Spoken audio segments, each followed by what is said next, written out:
Hi everyone, and welcome to Exploring the Build. If you've just found this place, then welcome, and if you're returning, I'm glad to have you back. I'm Alex, and this is my channel where we explore and theorycraft different character builds for Dungeons & Dragons 5th edition, and today we are doing one of our quick builds. We'll be exploring a briefly summarized character build for D&D 5e.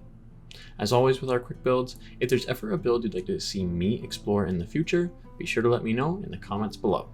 The concept for our character build today comes from Inebriated Game Master. They would like to see a character build for an ATLA bender type character, so Avatar the Last Airbender, that uses force damage instead of other elements. I did double check just to confirm that this was actually like force damage itself in its purest form, as opposed to force damage representing like air, water, or earth, or something like that. And sure enough, we are just a force bender, someone exerting their will over the world around them. And that sounds like a pretty interesting request. It's a little bit more interesting given that part of the suggestion was an explanation of how the build so far seemed like it would be a warlock with either the gunner or crossbow expert feat to allow you to ignore disadvantage on ranged attacks when you're in melee, and then you just go warlock for Eldritch Blast. You can throw out those Eldritch Blasts, which deal force damage, and you can reflavor them as sort of bending style martial arts, given that you can do them at range and in melee. Right off the bat, honestly, looking at the build for what it is, that's already a great build. It is pretty much just an Eldritch Blaster, but I think it really captures what we're trying to do. We're really meshing mechanics and theme here, going out of our way to not just become an Avatar the Last Airbender style character, but we're using a unique element that was never really used in the show, or at least not as far as I can remember. And in all honesty, it's really hard to beat an Eldritch Blaster in that, because Eldritch Blast is on demand. You can, of course, take one of those two feats that we mentioned, Gunner, Crossbow Expert, to be able to use it in melee, since those two feats affect all ranged attacks, not just ranged weapon attacks. All together, that really becomes quite consistent. So what else could we add to sort of give us a bit more pep, I guess you could say? How could we add on other features that still keep our theme in line and let us do force damage, while not just doubling down on Eldritch Blast? And to answer that, I think the best response would be from last week's Cyclops video. In that video, I was trying to make Cyclops from X-Men in D&D, and the way I went about doing that was going Scribe Wizard. Scribe Wizard allows you to change damage types from one in the spell that you are casting to another damage type that appears in another spell in your spellbook. This means that we could get things that were like lines and cones, such as Lightning Bolt, and swap it to force damage. I think that could be really effective in this build here. It does mean that we're going to have to do a weird multiclass of both Warlock and Wizard, and we'll talk about that more once we actually get to the build. But just the concept of keeping our Eldritch Blaster, with Eldritch Blast of course as our main go-to cantrip ability, and then having the capacity to change damage types of other spells into force damage. This way we could get access to spells that don't just deal force, maybe thunder, or even bludgeoning damage. We could get access to any spell that has an extra cool like debuff or rider effect on top of the damage it deals, and we can make it perfect for us because we reflavor the damage type to become force damage, and then flavor the action itself in combat as a bending style martial art. Now that we know what we're looking for, let's jump into the build. Starting the build in character creation, looking at our lineage, we should be able to really pick any lineage. For the sake of this build, I am going to go with custom lineage, but it is purely for the free feat. The ability scores are still going to be divided, so we're a little bit more of a generalist rather than a specialist, but we do want to pick up a half feat for our free feat.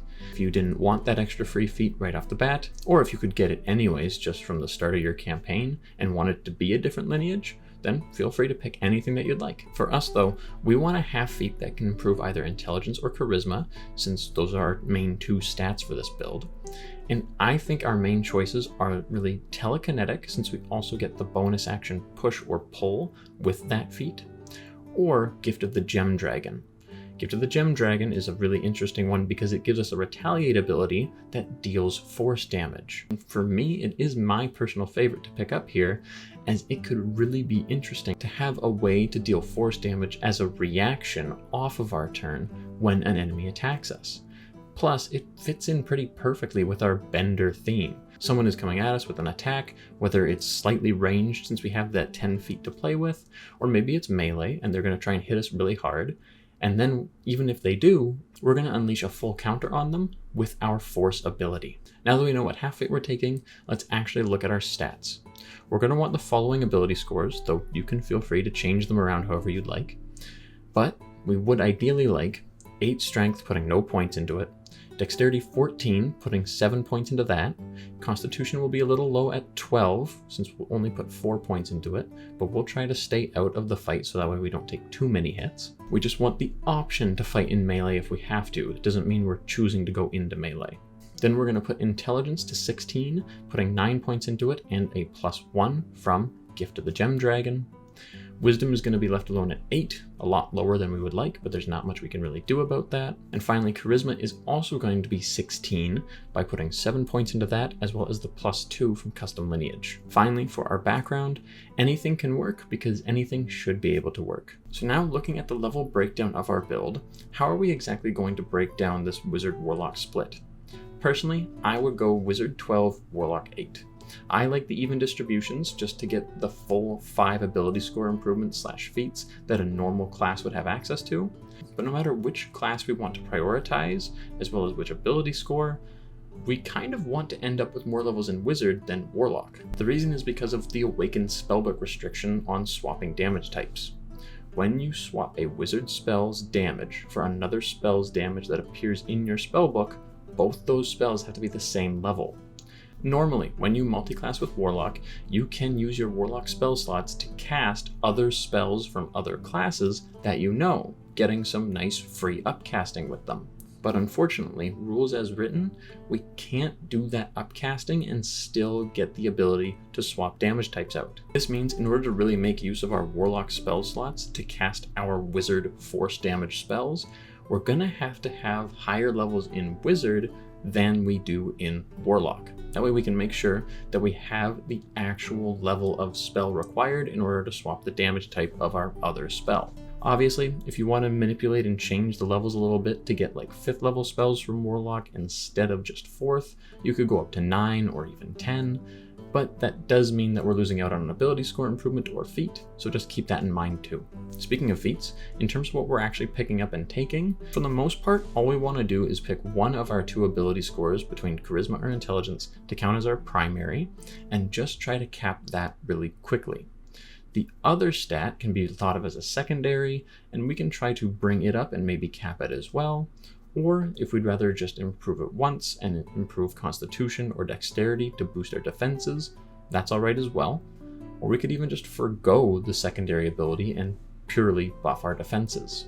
All those ability score improvements will probably come later on in the build though, since the first one we kind of want to dedicate to either getting the feat Eldritch Adept or Metamagic Adept. Eldritch Adept just gives us an extra invocation, which we do want on this build since we're going to want a lot of invocations for us. And Metamagic Adept just gives us access to a little bit of the sorcerer's shtick of metamagic. We probably don't want both these feats unless you feel like you really would like them, so we're going to just stick with one, get it out of the way as soon as possible, and every feat after is going to be dedicated to our ability score improvement. So what do we actually get from each class? Well, we know that Wizard, thanks to Cyclops, is just what allows us to basically always do force damage since we can swap out the damage types of our spells. We have Eldritch Blast as our main cantrip for force damage, and I'm going to say we also want to pick up Swords Burst since that can be a melee cantrip for dealing force damage. It allows us to have a way of dealing force damage on demand in melee without having to dedicate an ability score improvement or feat for Gunner or Crossbow Expert. Obviously, if that's what you want to do, because you're grabbing Agonizing Blast, Focusing Eldritch Blast, and you want to do it at any range, then carve out room to grab one of those feats. But for us though, I'm going to assume that we're bypassing that and picking up Swords Burst instead. So what does Warlock offer us? Well, we have 5 invocations, because I'm going to assume we do pick up Eldritch Adept in the build. And that means that we have a whole bunch of invocations to buff Eldritch Blast. even though I just talked about how it's more of a ranged option than an always on option, we still want to customize it and improve it to help us and our playstyle. And honestly, I think that playstyle is going more towards control than pure damage. We have enough invocations that you can definitely pick up Agonizing Blast, and I would probably also recommend Armor of Shadows, since that way we can just always have Mage Armor up, no questions asked, and it's a pretty good defensive invocation. The main invocations that we do want though are Repelling Blast, Lance of Lethargy, and Grasp of Hadar. These three invocations allow us to add control effects onto Eldritch Blast itself. So we can add a push, a pull, a slow option, all of which can be really helpful for just having on-demand control along with Eldritch Blast. And then because we're also trying to focus on getting powerful spells that deal force damage and have some extra effects on top of that force damage from Wizard, I think it just fits really well that we're trying to go for more of a control playstyle than a pure damage playstyle. That's not to say we can't do pure damage. We certainly could. We could be a warlock that throws out force fireballs all day long, and if that's what you want, definitely do that. Now the last thing to talk about is what type of warlock to be. So we know we have to be a scribe wizard in order to actually swap damage types. Well, warlock is a lot more open, and honestly I'll say pick whatever warlock you like, because I'm sure you could reflavor any of the warlocks to fit an ATLA bender type of character. The one that I think really stands out for that is the Genie Warlock. Now obviously, the Genie Warlock has access to the Dowlock build, where you pick the Dow Genie, gain a little bit of bludgeoning damage on your attacks, and then you can take the Crusher Feat to be able to get an extra little bit of pushing around the battlefield. But we're not picking Genie Warlock because it's mechanically advantageous, but because it's thematically perfect. When you pick Genie Warlock, you have to pick one of the 4 genies to get your power from. There is the Dow, the Jinn, the Afridi, and the Marid. Each one reflects a different core element, of course being water, fire, earth, and air. And I think that's perfect since obviously that maps onto the ATLA world 1 for 1.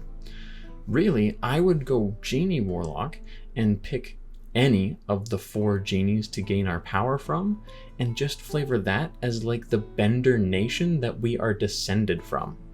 Obviously, we have our own Bender style where we are manipulating pure force, but we still came from one of the nations, presumably. And so I think this being a origin for our ATLA powers is just perfectly thematic. And of course, it could also be mechanically beneficial if you did go Dow and carve out some room for the Crusher Feat. Now it's time to summarize our build.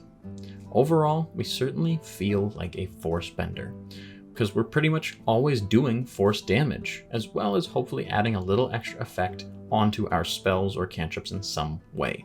I think the only thing that doesn't have some sort of like push, pull, or other control effect is Swords Burst if we actually use it.